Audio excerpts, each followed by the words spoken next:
once again, thank you to all of you for participating in our spiritual get together for July 2022. So, the topic that has been given by the sage is conscious awareness and silence. You see, it's quite interesting that there are two separate words conjoined, sort of joined together. One is conscious awareness. And in conscious awareness, we have consciousness starting with a small c, and the awareness is a capital A, conscious awareness. And then the other aspect or the unique characteristic of this conscious awareness is silence, right? So, you see, first of all, let's actually look at one very simple thing. And this is the direct realization of all sages and anyone who is on a spiritual path. In the end, realizes by his own direct experience, you see, that what we call as the changeless reality, the self, is present in its manifested form and in its changeless manifested form as consciousness. You see, this is the direct experience of everyone, then that which is illuminating this view all around us. You see, that due to which we become conscious of objects, that is actually this simple consciousness. The better term being used for that is awareness. So look at one thing. Images will come and go. And images are nothing more than the rising and falling waves of consciousness itself. And look at it. You see, me as Anil ji, or you as Vijay ji, or Rajiv ji, or Neeru ji are those individual personal images connected to this ocean of consciousness. And consciousness or awareness is ever present, right? This never goes away. The views change, the activities change, but this always remains as it is and is the direct experience of all sages. That is why you see, whatever may be there, they constantly, continuously, all the time point towards that this ultimately is to be realized. Now, looking at this awareness, I'll use that term so that there is less confusion. You see, now look at conscious awareness. See, awareness by itself is just an ocean of illuminating awareness, right?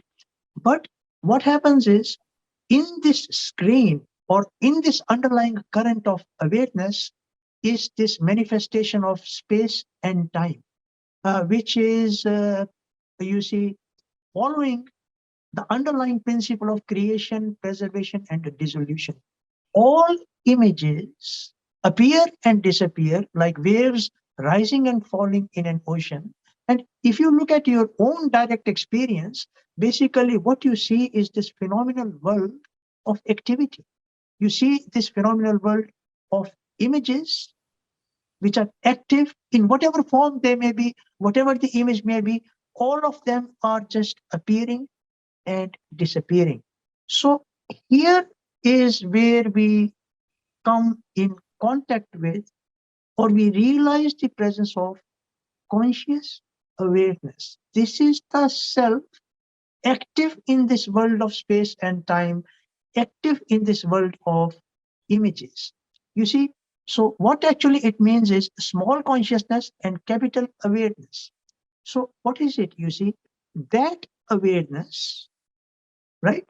The reality which I was actually talking about, that awareness which is conscious of whatever it has got to be conscious of, right? This thing, whatever it has got to be conscious of in the end, this is the missing link there, because that link where it is connecting to, that keeps on changing. You see, This conscious awareness can be conscious of, you see, this individual personality. It makes the personality conscious of itself. It can be you're conscious of, you're eating food. You can be conscious of you're going for a walk. You're conscious of that we are all listening to this satsang. So look at this very carefully, that conscious awareness, that awareness which is conscious of whatever one has to be conscious about, it can be anything in space and time, right? Including being conscious of becoming illuminated or enlightened, right? But conscious awareness still remains as it is. It is the changeless underlying reality as long as we are functioning as images. You see, whether it is the great gods, the creator, preserver, destroyer, in Hindu terminology called as Brahma, Vishnu, Mahesh, they also have to utilize the presence of conscious awareness, as they have got to be consciously aware or aware of whatever actually they want to be conscious about, right? So small consciousness and capital awareness. So this is actually the reality or the self in its changeless aspect, you know, coming from that self which is spaceless and timeless, right? And it is present right here, and it is present all the time, and it is present every time, and it will be present as long as we are active as an image in space and time, right? Now, this is quite interesting that this is a verbal description of that reality which is always silent, always very quiet. You see, this is not only the state to how illumination was attained either by Vijay or by myself or Sage Ramana. It is present in all the human beings. It is present everywhere. Without it, you see, that image actively actually cannot function. But now look at the other aspect. You see, here I've given you a vivid description of conscious awareness, but is conscious awareness itself saying anything? No. You see, that is its beauty. It does not say anything, even when you did not know about it, or even when you have known or experienced it, or after experiencing it, even if you keep on giving descriptions about it, it remains as it is. That is why it is the changeless reality, the self, because the one and only function that it actually performs is makes that awareness which is conscious of whatever one has to be conscious about, right? So this is where that other word silence is actually joined with that. And that is the silence which is directly perceived not by discussions, not by words, not by descriptions, but directly when one looks at it, you see. And the one who looks is not the personality, that is the spaceless, timeless self. And this is how conscious awareness and its silent function or its silence is perceived, and then one becomes conscious of its presence, and you start working at that level, virtually unaffected by images. So I don't know whether the description given is complex or it is simple, but this is what it is. So with this brief description, Neeru has prepared a very beautiful talk on this. And after Neeru Vijay will actually, give us a vivid description of conscious awareness. And we are happy to have discussions or questions as we go along. Okay, with that, I'll give it to Neeru please. I'm audible, so everyone can hear. Thanks to the grace. Salutation to Sage Ramana, Rishi, and all present, past, and future sages. Namaste to all beings present in the satsang. So the topic of today's satsang is conscious awareness and silence.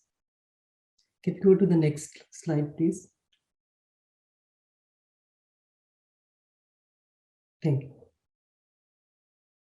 To be conscious means knowing what happens in our environment, experiencing what happens and perceiving that. All that we experience, we are conscious of that.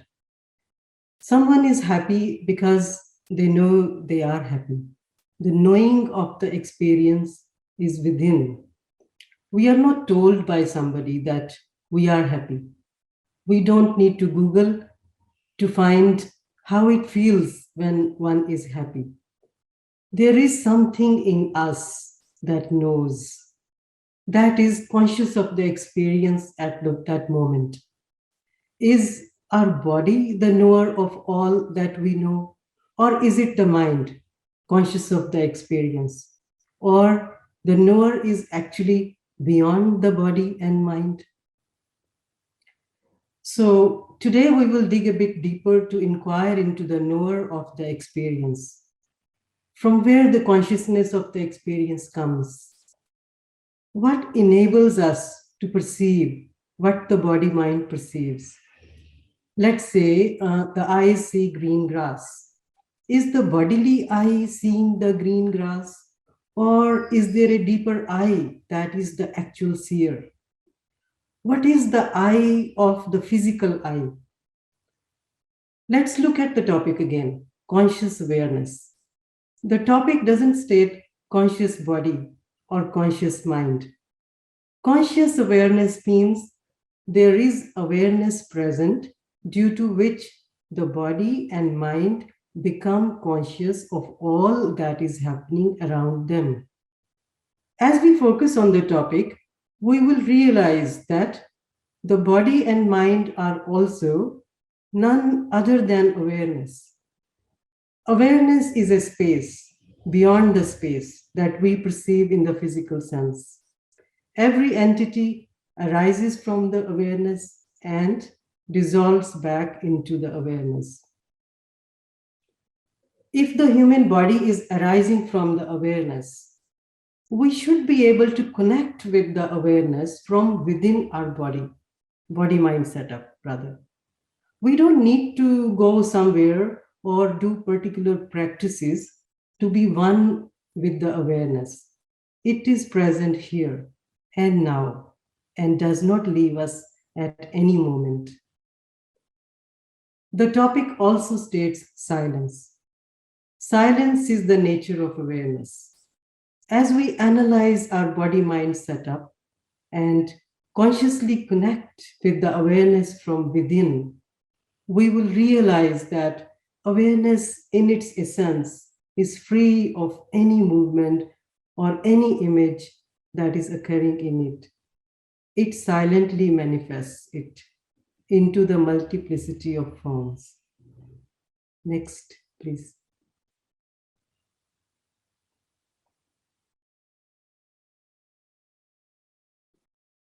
An inquiry into the topic arises three main questions.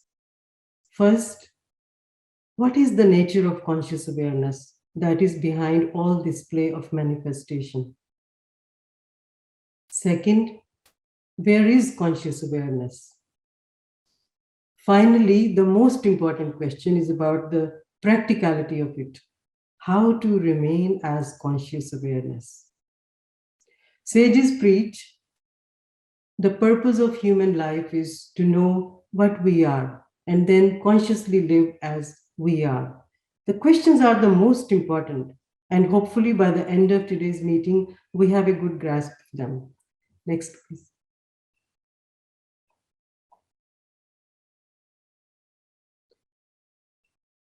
We will refer to the principle of the seer and the seen to address the questions. The principle states that the seer and the seen are distinct, or the knower and the known are not equal. What you know, perceive, or experience is not you. The image on the slide clearly shows that the man and the tree that is seen by the man cannot be the same. Let's look at some object that belongs to you, that you use a lot of times every day, like your mobile phone. You know that it's your mobile phone. You don't say, I am phone. So, very easy to say that your phone is an object that you see, touch, use. Therefore, that's not you.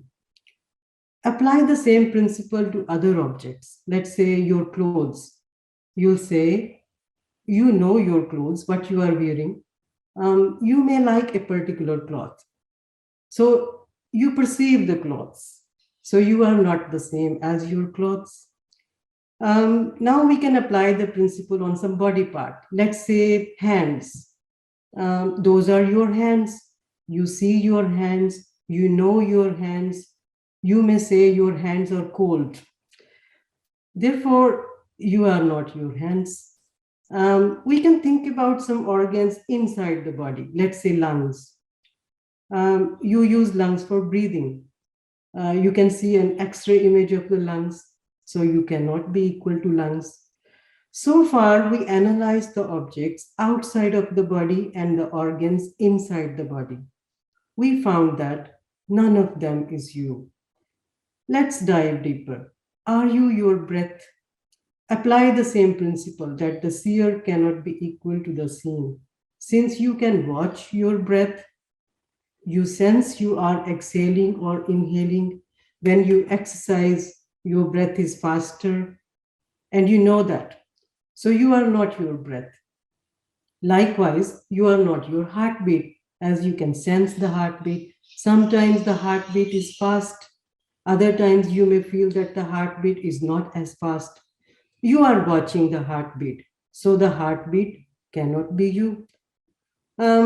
Let's now examine some subtle objects that we normally experience. You say you were thinking about when the rain would stop. The next moment you thought about some work you had to complete. You know that these thoughts appeared and disappeared. You witnessed the thought coming and going. Therefore, you are distinct from the thoughts. Similarly, you are not your feeling. Sometimes we feel delighted, and at other times we may feel depressed. We are watching the different types of feelings come and go. Applying the rule, if we are a watcher of the feelings, we cannot be the feelings. Thus, we analyzed us by testing physical objects around the body mind, the object present in the body mind, and we found that none of them is we. Then, what are we? Where are we present in the body mind setup? What we are should be accessible through the body mind, as the body mind is conscious of what is happening around us. So, we go to the next slide. Since we observe all these things, we are none of them. Then the only way to find our truth is to get away from all that we are not. The idea of getting away from body mind may not seem practical, but at the moment we are trying to find what we essentially are. So it is worth spending some time to achieve that. Getting away from all means reaching the place of no thing. Sage Ramana says, the reality is not the body, neither any of the five senses, the sense objects, the organs of action, the prana, the mind, or even the deep sleep state where there is no cognizance of these. After rejecting each of these and saying, this I am not, this I am not, that which alone remains is what we essentially are, and that is the awareness. Following the teaching of the sage, we should spend some time every day to stay as no thing. We should separate us from the bodily identity as well as separate from the mind. Let mind do what it wants to do. The way to go to the truth is separation from the mind. Separation is not shutting the mind activity. Separation is a change of belief. It is dissociating you from the mind. What will work here is saying, I am not the body, I am not the mind, this I am not. And keep checking that repeatedly to test where you really belong. You belong to the body mind setup in your perception. That's what I mean. So that's how you perceive yourself. You belong to the body mind setup, or you belong to the awareness. So, very important to put aside some time every day to try to stay as none that we perceive. Personality, I am not. Role, I am not. Thought, I am not. Feeling, I am not. Keep projecting everything of perception until nothing remains. Some seekers may find that as they try to remain empty, it becomes even more turbulent and makes it harder to stay away from the mind. If the mind attacks, you get a feeling that what really I'm looking for in this? What's this practice? Would I get somewhere through this? The life would be dull without the identity. How will I even do my work if I don't perceive me as what I am? I lose my confidence. Seekers may feel various, all these sorts of complexities. But I assure you that they challenge you only during the transition phase. Once the end is attained, mind cannot break the calm. So the mind tricks by distracting. Do not pay attention to mind. Try to pull yourself out from the confusion and turn to awareness. Separate you from the thought, feeling, and sensation. Thoughts, feelings, and sensations will arise and dissolve. You stay as a watcher. Let them come and go. You will find that a distance begins to form between you and the mind when you try to separate yourself from these activities of the mind. Let's stay there as no thing. Gradually try to increase the duration in this mode. Next.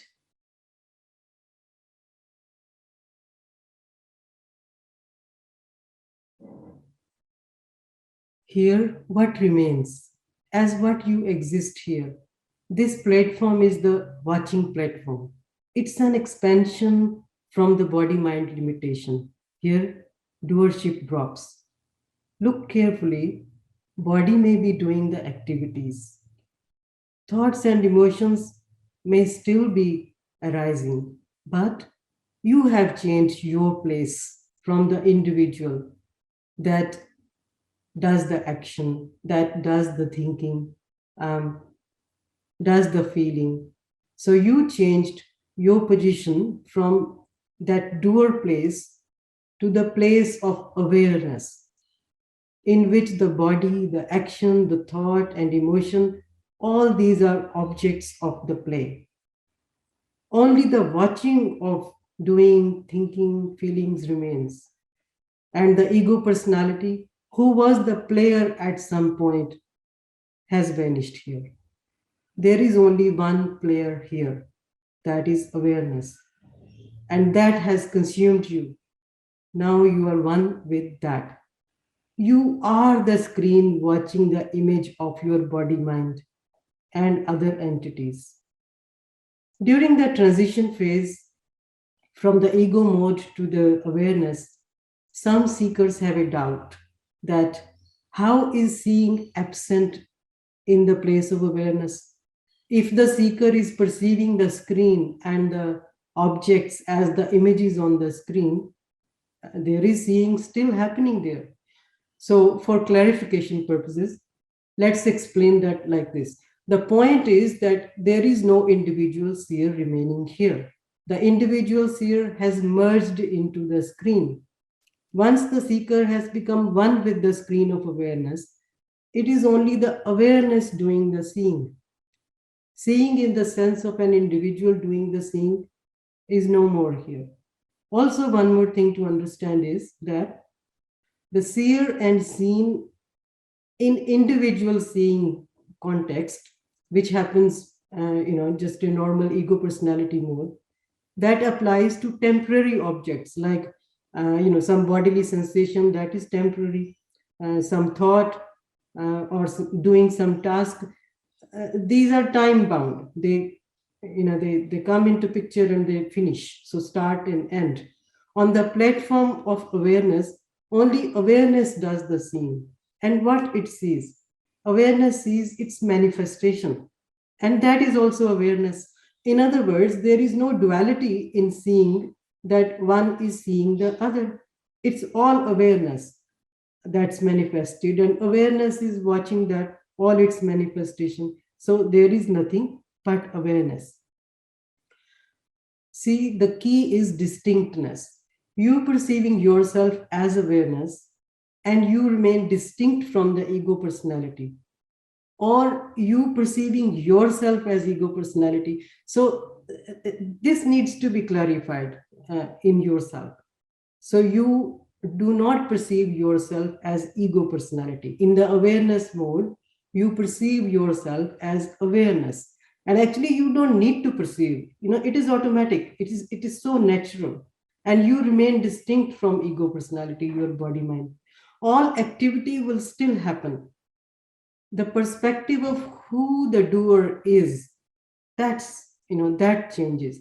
So remain as the empty space present without any specific location, like this body mind or that entity. You are an expansion encompassing all entities, and there is a vacuum present everywhere. Remaining as a watcher is not in the sense that it's a physical eye watching or mind is watching. Nobody is watching. You will sense that there is an envelope of vacuum around you that does the seeing. So there is no need, no need remains for the individual to see. It's not as if somebody says, I am seeing this, I am seeing that. That's tiring. Thinking like that means some activity is happening. So somebody is saying, no, that wouldn't apply here. That cannot be the state of stillness.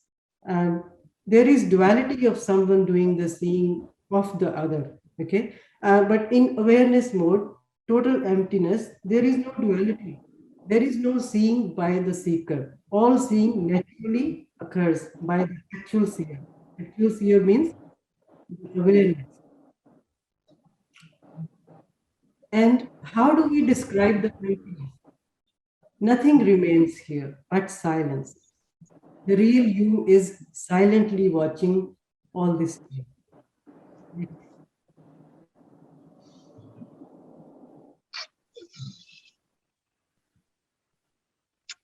Next slide.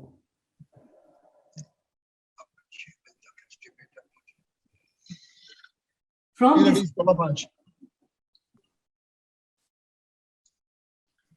this perspective, what is the reality of the other entity? Will that not be the silence? Every entity, in fact, is the silence. The silent awareness takes the shape of an entity to express its unique attribute and to experience the attribute. At the same time, awareness also remains in its pure form in and around manifested entity. As every entity in essence is silent conscious awareness, there is a unity of awareness. Like each one of us see the sky as a whole. We don't need to divide the sky. Likewise, every entity is contained in the same awareness. The awareness is not contained in the entity. Next.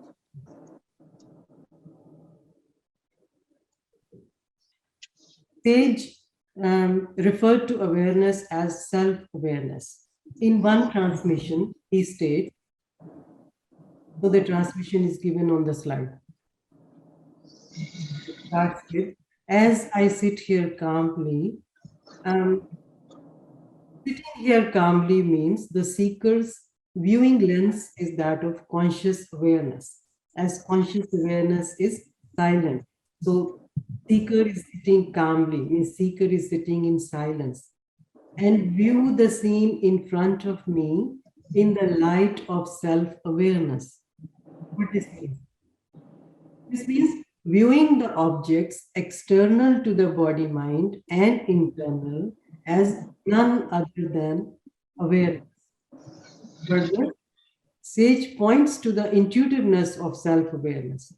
Intuitively means naturally, without any mental effort.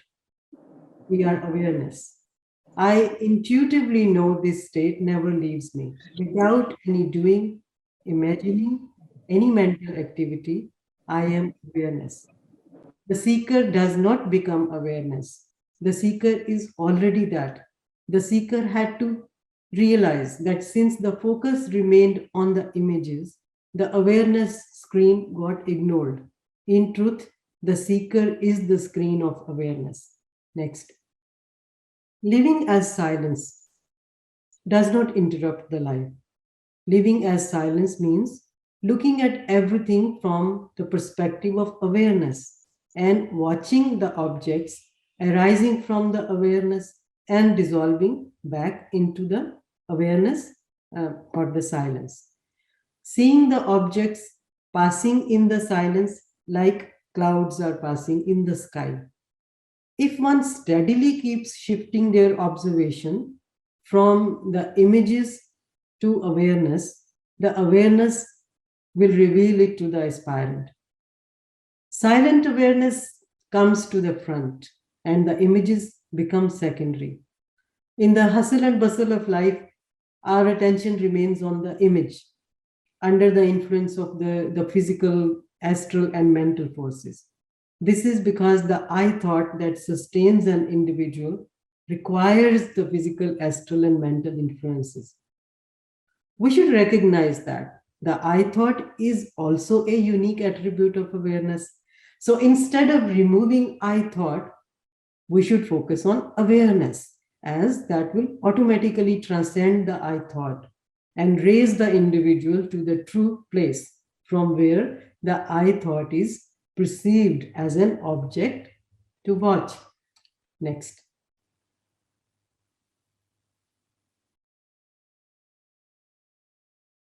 In the awareness place, individuality will remain, but the individual who previously identified with the individuality is no more an individual. That has become the whole. Once the oneness with awareness is established, that is not lost. As an individual, you work as normal, and as awareness, you realize an extra dimension of existence in which intuitively everything is you. Individuality is there, but it loses its power in front of the wholeness of awareness. The individual sees silence as the underlying substance of all that is there, as well as their own bodily sensations, actions, and interactions, thoughts, feelings, everything. What will they identify with? It is natural that when one reaches that level, they will not identify them as an individual body mind. They identify with the whole that underlies and is permanent. Moreover, the calm of the awareness pulls the individual towards it. They find it not worthwhile to stick to the mind. Then all movements keep passing and nothing sticks to you. In nutshell, we as the individual entity are a manifestation of conscious awareness. The gross and the subtle objects that we perceive are also the manifestations of the conscious awareness. As the conscious awareness remains silent, means there is stillness. In our pristine nature, the objects do not affect us because we are stillness. Objects may influence the ego personality and keep the individual trapped in the cycle of birth and death. But when the individual realizes the true nature, the false identification with the manifested forms drops. One needs focus and resilience to affirm in the place of awareness. So, seekers should constantly remember that the truth is awareness, not the mortal body, not the mind. They should examine their position as frequently as possible and keep shifting the person identity to the awareness until they intuitively stay as awareness. So that's all about the talk. So thanks for your attention and patience. I'll be pleased to answer any questions or queries you may have. Thank you once again. Okay, thank you, Neeruji. That was very beautifully explained. We'll move on to Vijayji. You're there, Vijayji? Namaste, namaste, everyone. Yeah. Yeah. Welcome to this session, beautiful session on conscious awareness and silence. We start with 3 ohms. Om.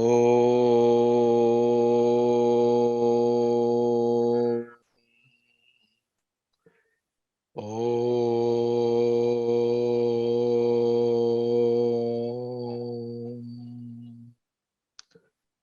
Om.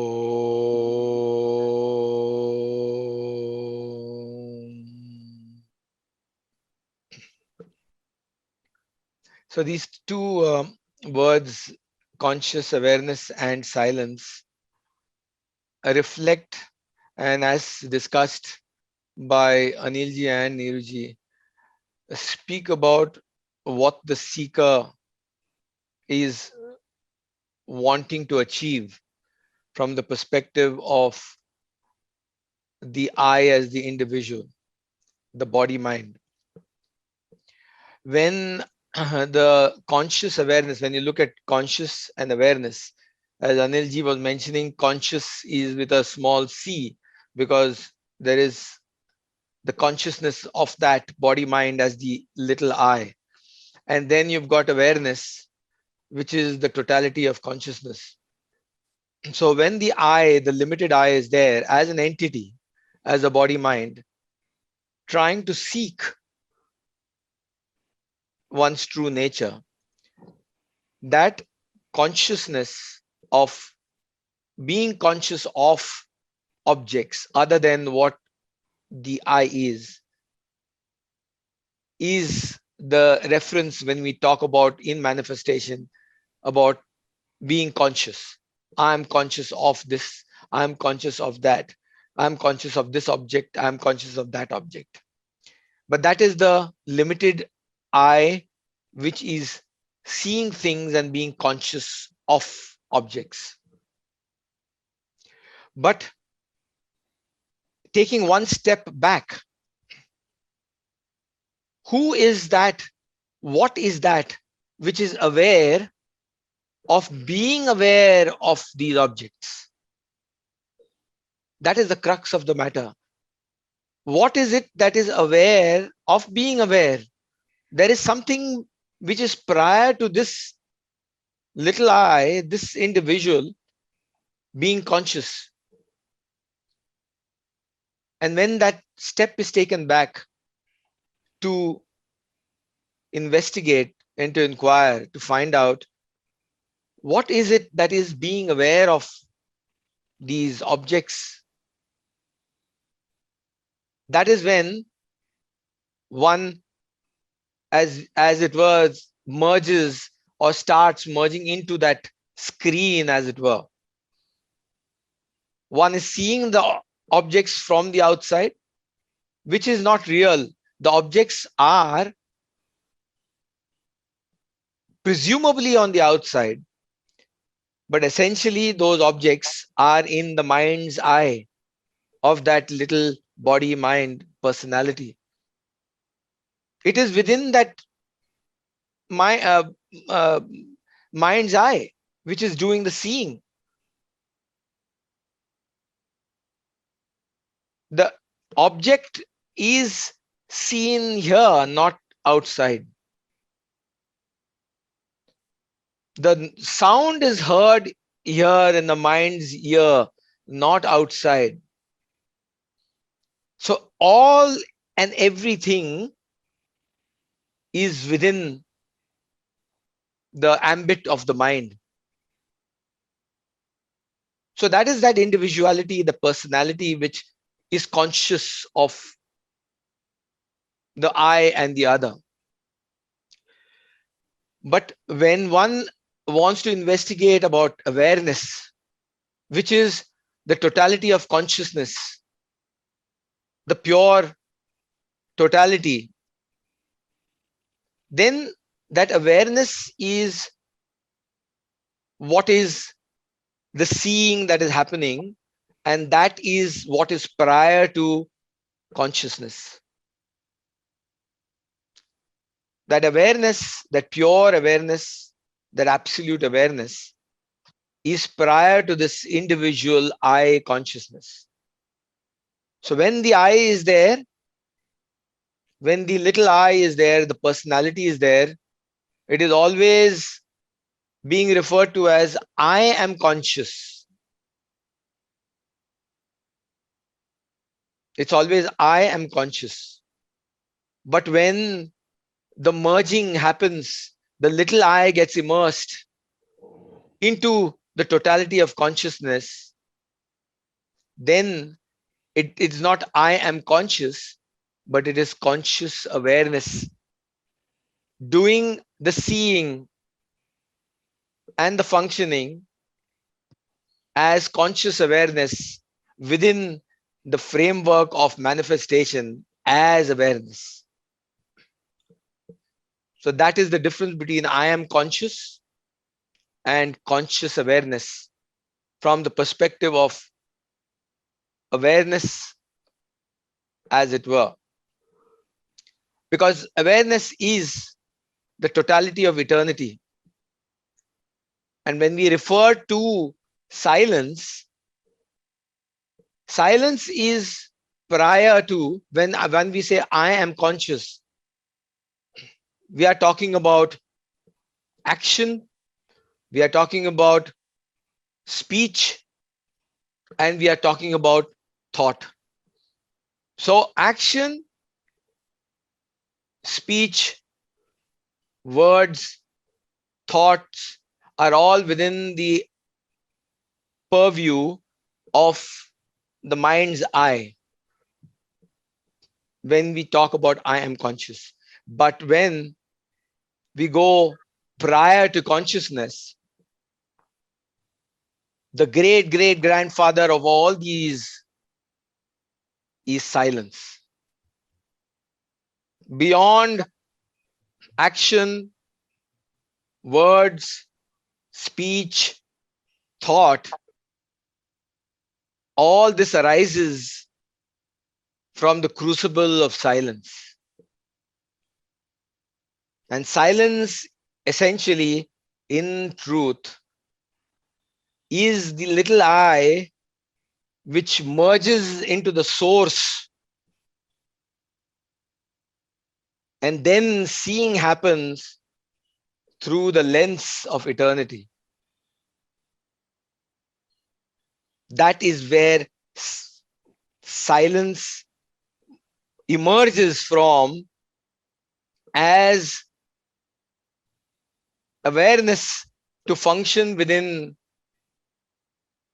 manifestation as conscious awareness. The little entity I is merged, disappears, because there is no doership. There is no entity which says, I am doing it.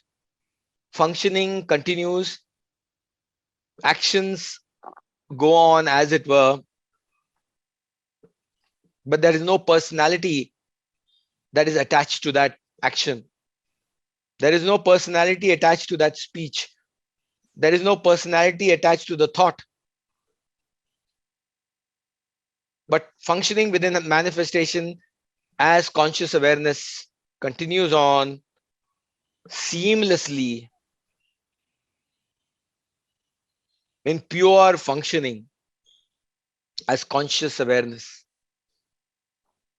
So from the perspective of conscious awareness and silence, silence is the crucible from which emerges that conscious awareness to function within manifestation.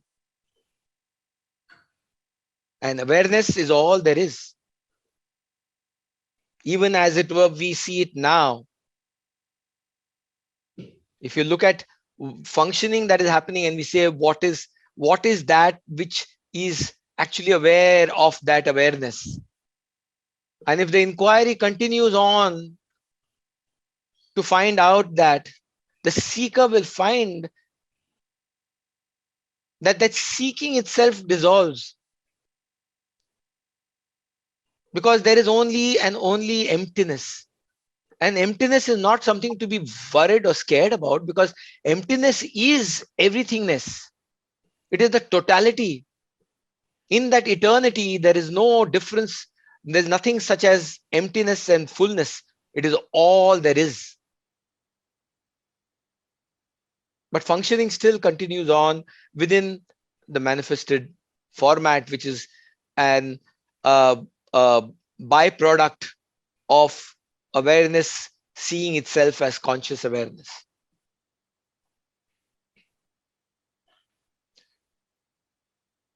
So this topic is a very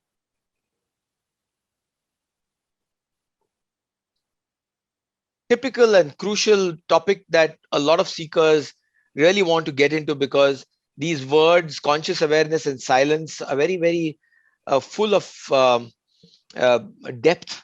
And words can only explain through the medium of vocabulary, and silence through speech is a bit of a misnomer.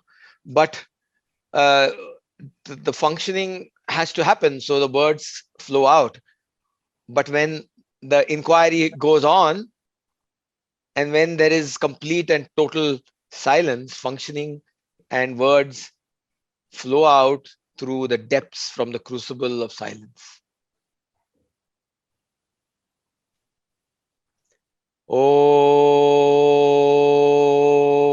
Purnamadah Purnamidam Purnaat Purnamudachyate Purnasya Purnamadhaya Purnameva Vashishyate. Om Shanti Shanti Shanti. O adorable Lord of mercy and love, salutations and prostrations unto thee. Thou art omnipresent, omnipotent, and omniscient. Thou art Satchidananda. Thou art the indweller of all beings. Grant us an understanding heart, equal vision, balanced mind, faith, devotion, and wisdom. Grant us inner spiritual strength to resist temptations and to control the mind. Free us from egoism, lust, greed, hatred, anger, and jealousy. Fill our hearts with divine virtues. Let us behold Thee in all these names and forms. Let us serve Thee in all these names and forms. Let us ever remember Thee. Let us ever sing Thy glories. Let Thy name be ever on our lips. Let us abide in Thee forever and ever. Let us abide in Thee forever and ever. Om. Thank you. That was very good.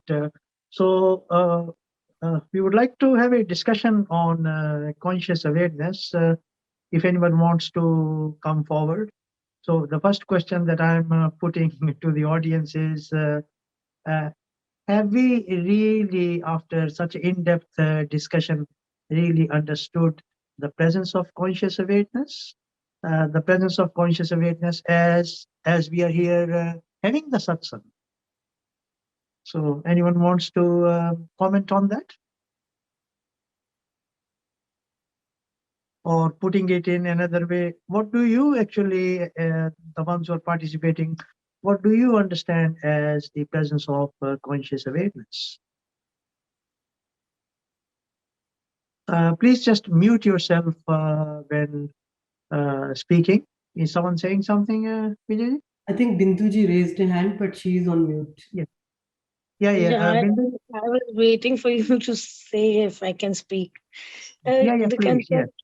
concept looks very foreign to me, very Yeah. well explained. I think we need a little practice on doing it.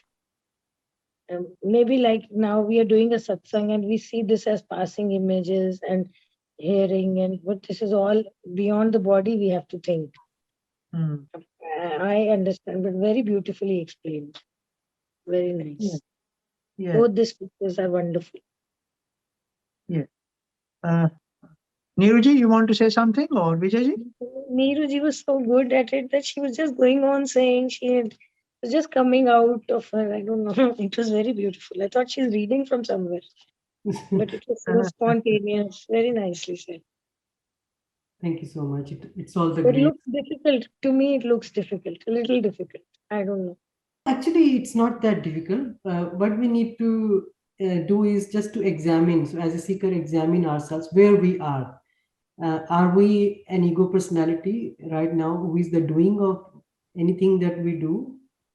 Or our real place is awareness?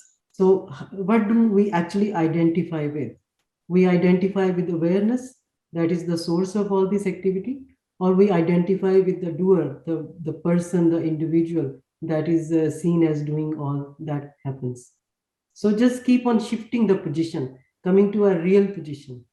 That Yeah, is so it really, needs some training, I think. It yeah, needs conscious checking, it's consciously like, checking yeah, yourself. just continuously checking as often as possible during the day, whenever, so just like like we set a reminder, isn't it? Sometimes we set a reminder. Somebody has to eat a medicine, so set a reminder, just like that. So just keep on checking as frequently as possible. Pulling us out of the individual and placing us in the place of awareness until the effort falls away, until we don't need to do it, so that it intuitively it happens. Yeah, it's like training, but then at the end of the day, it will naturally happen.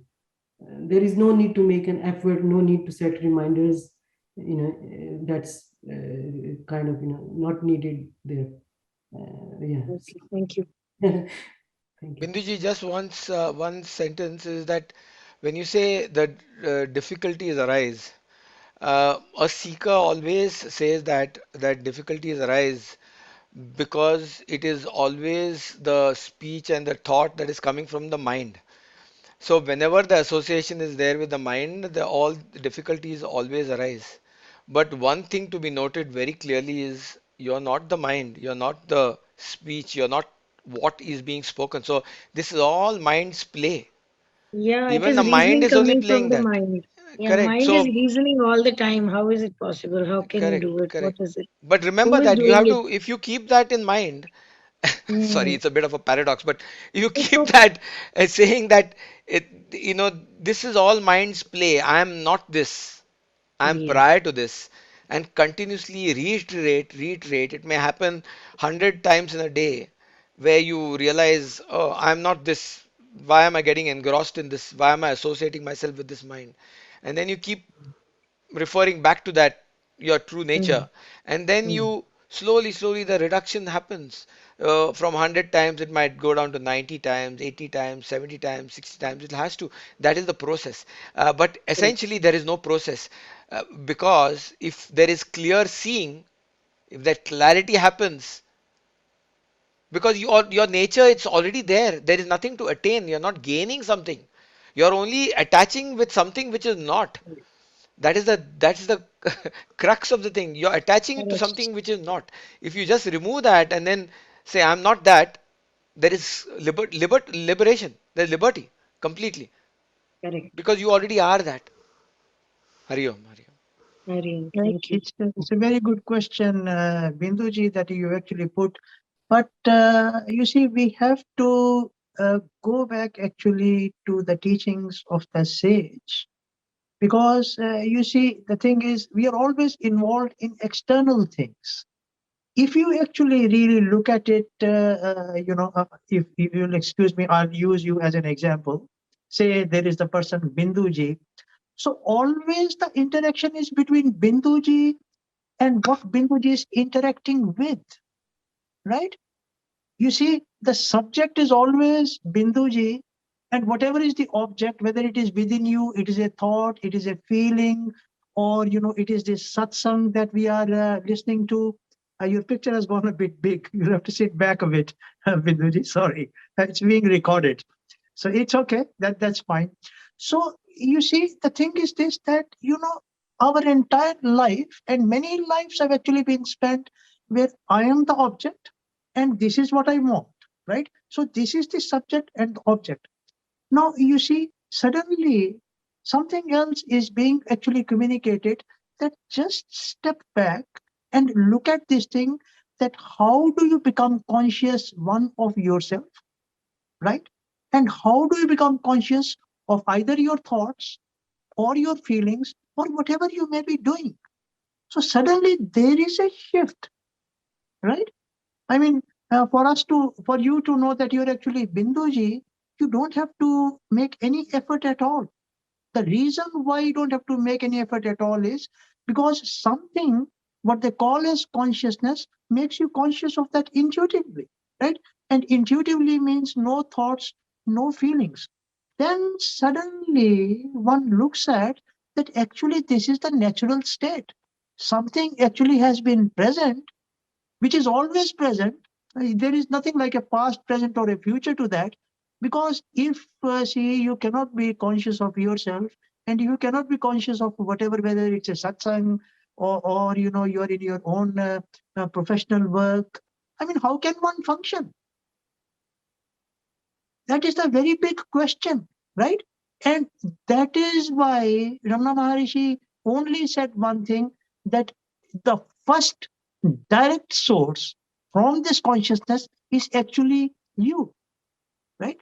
So the first query which arises here is that, you see, how do you know that you are actually Binduji? So the only way that you know is that somebody is actually making you conscious of that. Then the next question which arises is, who is making you conscious that you're actually Binduji? And the only answer to that is that there is no one present there. No one is present. You only are making yourself conscious that you are actually Binduji. And that which is making you conscious is none other than conscious awareness. Because is there anything else other than consciousness present? And if you're looking for proof of that, the proof is that you are conscious that you are actually Binduji. I mean, what practice do you need for that? There is no practice really required. But the only problem is, you see, the practice is, this is what the sage taught for 50 years. Please look at that. This is the inquiry. Because everything else arises after you arise, right? So the first thing is that who is telling you that you are Binduji? You only are telling yourself that you are actually Binduji. But this you who is telling is actually the self. It is actually awareness. It is conscious awareness. That awareness which is conscious that you are actually Binduji. First question, right? The second question which comes after that is, who became Binduji? Right? Nobody is there. No one. Anilji didn't become Binduji. Sage Ramana didn't become Binduji. The simple answer to that is, you only became Binduji. There is no one else, right? So you see, that second question answers everything directly, because there is no one there. That this consciousness or this reality only rose as a wave within itself as this individual. It rises. Look at your life. You're born, you're sustained, and then you die. Look at your thoughts, your feelings, your activity. Where do they arise from? Where are they sustained? Where do they die? Suddenly, you see, that's why Ramana Maharishi said, the only thing which is covering is only yourself. It's only yourself who is actually covering the whole thing, covering in the sense where you're not looking at it. I mean, if you want to continue as you as the subject and, whatever is the object, then, your sadhana can continue endlessly, and you can find as many gurus as you want, and you can have as many practices as you want. But what Ramana Maharishi said is, just step back, and stepping back, that is the goal. That is the ultimate realization, right? When this realization came, when it came to me, when it came to Vijayji, the direct realization was that this is the self. There is no way to go. There is no one to seek. There is nothing. Because in the end, it doesn't matter how much an image may teach you or tell you. How can they make that image realize its own true nature until that image itself looks back at its own reality? Right? That is why it is quite interesting. I've done a lot of satsangs on conscious awareness, but then when the sage gave this topic, the sage gave this topic as conscious awareness and silence, because you see, even as I talk about it, it is silent. It is simply even now making us conscious of whatever we are doing, and it is not telling that this is what it is doing, and it will not tell. That is its beauty. And look at it, it's a changeless function.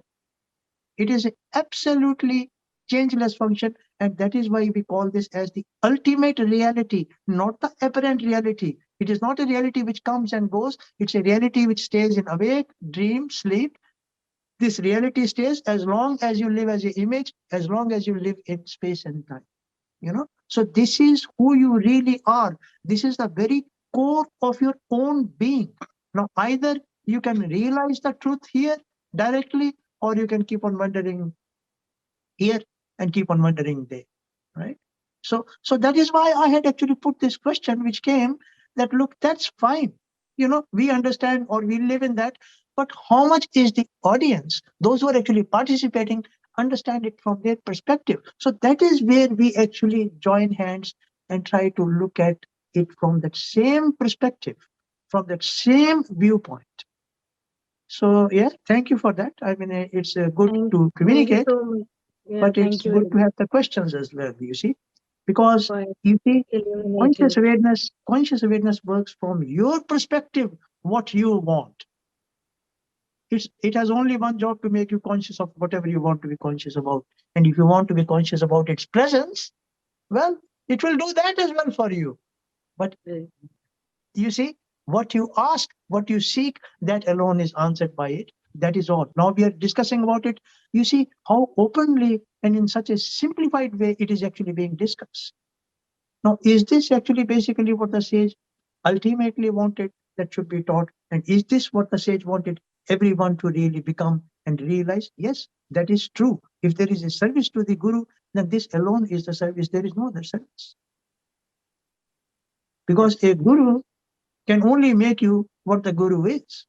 So if we truly follow Sage Ramana, then definitely, without any doubt, we also will actually experience what Sage Ramana experienced. But if we are going to be ritualistic about it, we keep on talking about the teachings and about the discussions. Oh, Sage Ramana said this, Sage Ramana said that, then it is as good as being a member of any spiritual meeting or gathering. You see, that is why as you go forward, as you go closer to the source, less and less are the amount of images present there, because there's hardly anyone there. Everyone is outside as a subject and object, wandering here and there. Correct. All right. Vijayji, you want to add something? Beautifully explained in a very Your succinct image form. has What disappeared, exactly? Vijayji. Your video. The video is on. It I is saw. on. Yeah, it Yes. just No, Anilji, well explained. It was beautifully done. So, we've spoken immensely on silence. So it's those. If there are any other questions, are there any other questions? No, Anyone else has any queries, any thoughts that they want to talk about on seeking? And Anilji very clearly, very purely said that unless one is keen, and that is the key word, very keen, that intensity of wanting has to be present. Otherwise, the association will continue endlessly. And there's nothing wrong in it.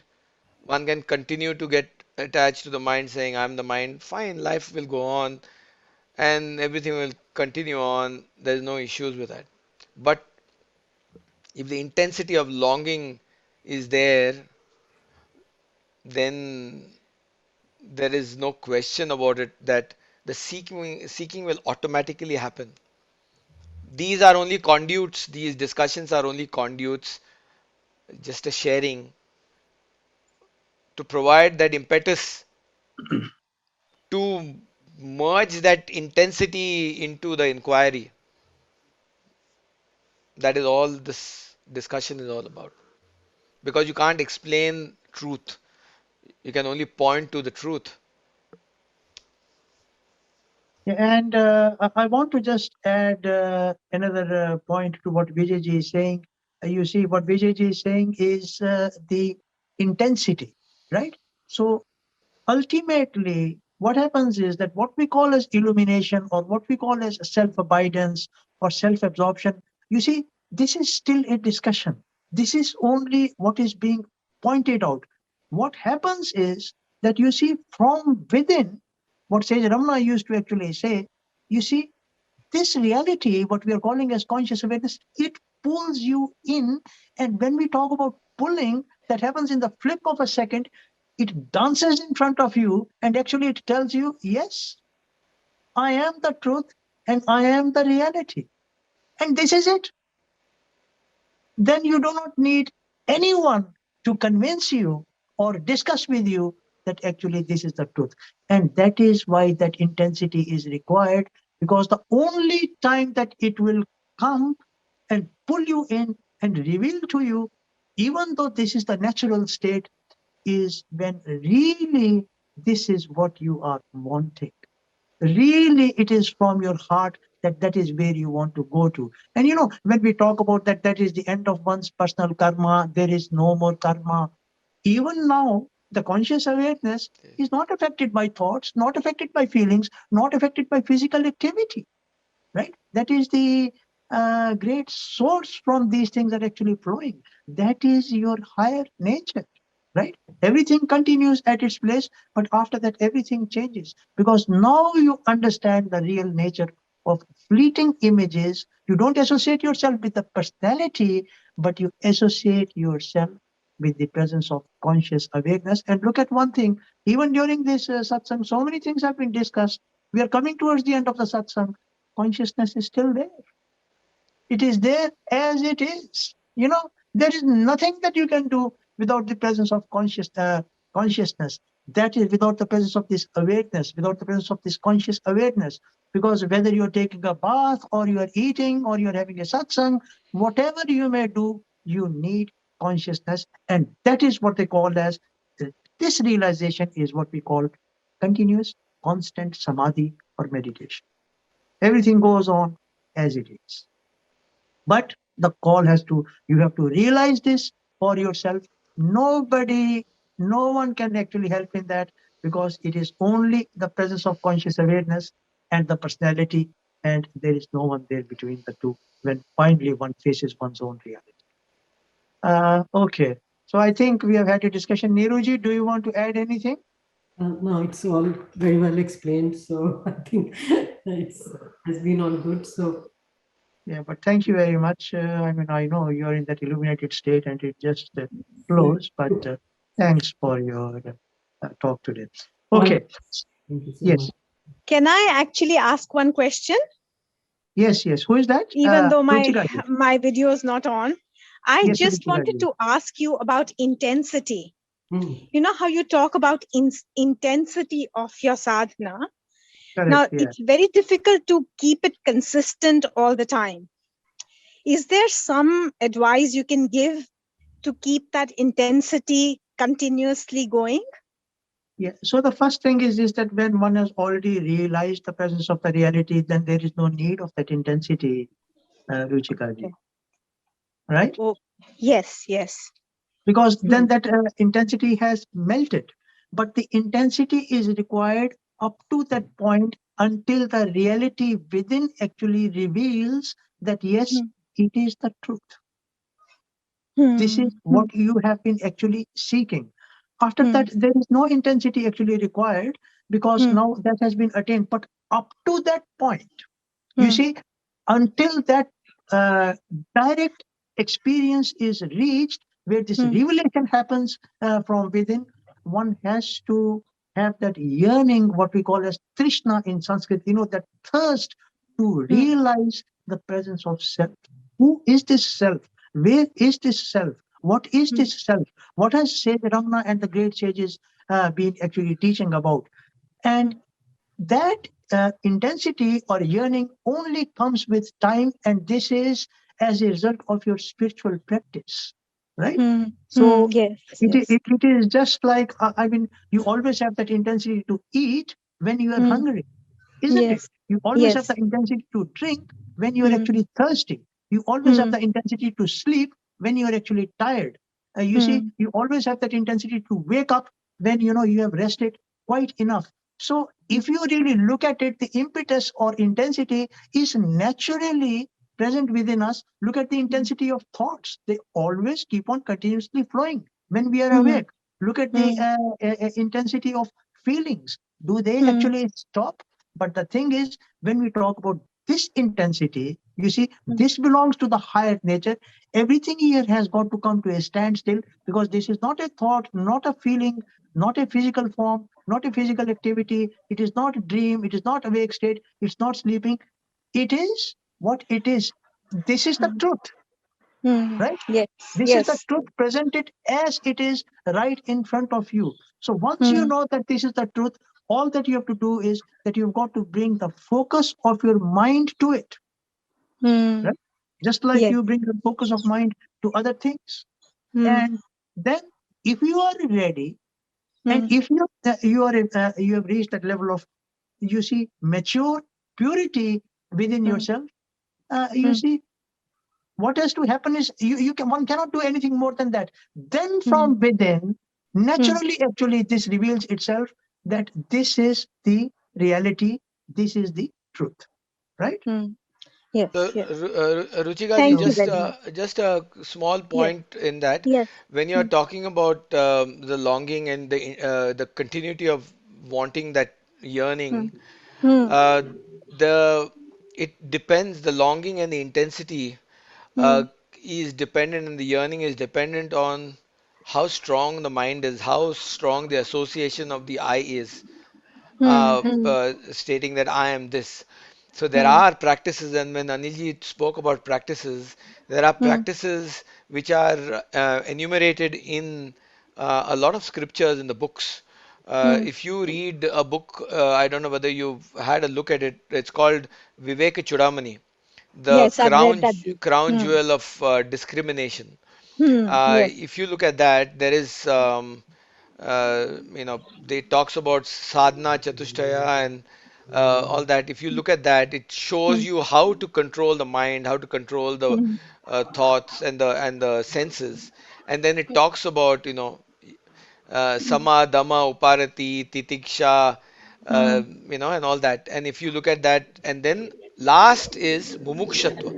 Mumukshutva. Yes. Mumukshutva is basically Hmm. the intensity, Yeah. the longing, the yearning.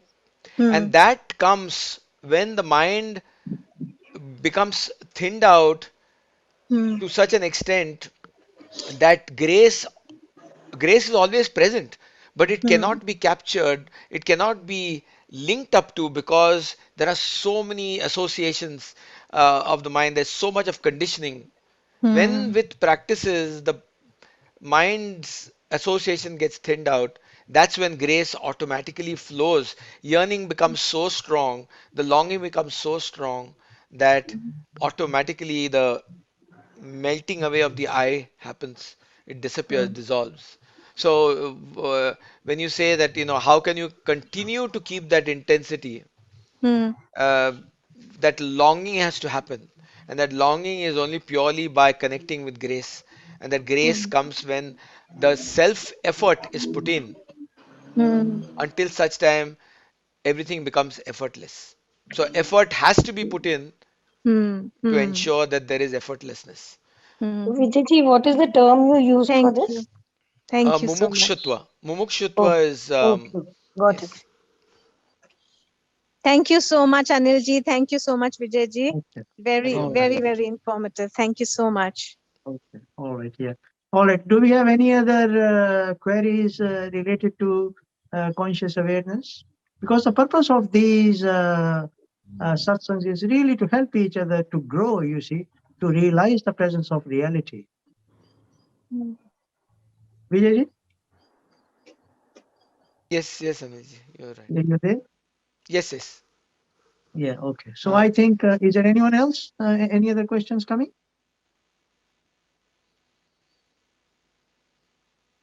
Everyone, yeah? Huh. Okay. Do you want to summarize and just then we'll bring the get together to a close, Vijayji, or that will do? Yes, I've already done the concluding, universal prayer. So we can Yeah. just end with three ohms. Om.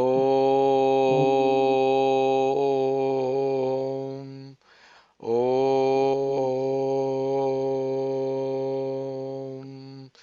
Om.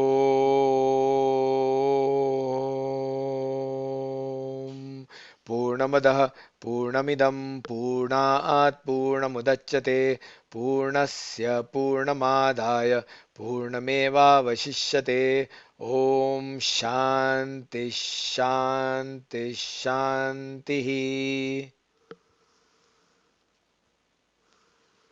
Okay, thank you everyone. So with this, we'll bring this spiritual get together to a close, and we'll meet again on the second Sunday of August. Thank you very much for having, given your time to Thank you participate so in the much. get together. Thank you, Thank you. Anil, Thank and you. everyone. Thank you. Thanks.